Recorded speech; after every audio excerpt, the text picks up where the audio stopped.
Gowdie, Isobel1662. Scottish witch whose stories of wild sexual escapades with the devil titillated and shocked her stern neighbours and reinforced the prevailing beliefs in witches as evil creatures bent on destroying their fellow man. Isobel Gowdie, an attractive woman with red hair, a colour associated with witches, voluntarily confessed to witchcraft on 4 occasions in April and May 1662. The confessions in themselves astonished the local folk, but what was even more astonishing was Gowdie's assertion that she had been engaging in obscene activities for 15 years. No one, apparently, had ever caught on, not even her husband. According to her confessions, Gowdie's involvement with the devil began in 1647, when she met him in the shape of a man in grey in Auldearne, the remote area in Morayshire where she lived. He enticed her into his service, and that very evening baptized her as a witch in the local church with her own blood, which he sucked from her. He gave her a devil's mark on her shoulder and renamed her Janet. Much of her witchcraft, she said, was taught to her by fairies. Gowdie said she joined a coven of 13 witches, thus bolstering the myth that all witches organize in groups of 13, which met regularly for Shabbats marked by sexual orgies with demons and the devil, feasting and dancing. She proudly explained how she sneaked away to attend these affairs without her husband knowing.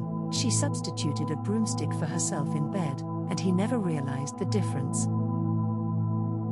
She and her sister witches flew off to the Shabbats on corn straws, beanstalks and rushes, which they charmed into flight by shouting, "Horse and hattock," in the devil's name. If someone below spotted them and did not cross himself, they would shoot him down with elf arrows. Gowdie delighted in describing her intercourse with the devil, how he plunged an enormous, scaly penis into her, causing excruciating pain, and how his semen was cold as ice. As painful as she made it sound, Gowdie also apparently enjoyed it. If she or the other witches displeased the devil, he beat them with scourges and wool cards. She also told how she and her coven members tormented their neighbors. They raised storms by beating wet rags upon stones while reciting incantations. They made farmland sterile by ploughing it with a miniature plough drawn by toads. They hexed children by sticking pins in dolls.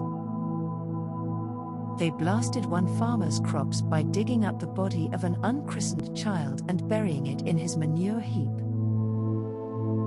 They shot elf arrows at people to injure or kill them. If they became bored with tormenting others, the witches amused themselves by metamorphosing into animals, usually hares and cats.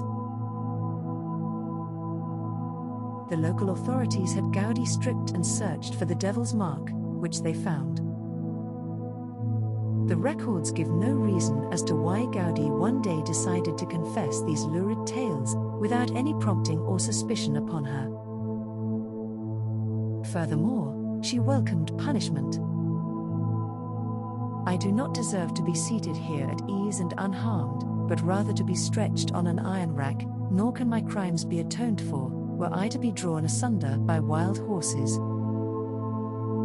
In Letters on Demonology and Witchcraft, 1830, Sir Walter Scott speculated that this wretched creature, 144 Gowdie, Isobel, was under the dominion of some peculiar species of lunacy.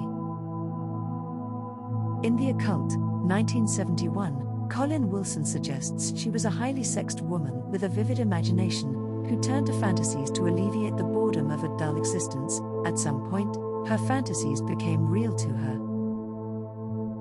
But after 15 years, the excitement of having a secret grew thin, and there was only one way to recharge it, by making a public confession. The records also do not indicate what became of Gowdie or the other unfortunate Auldearne witches she named.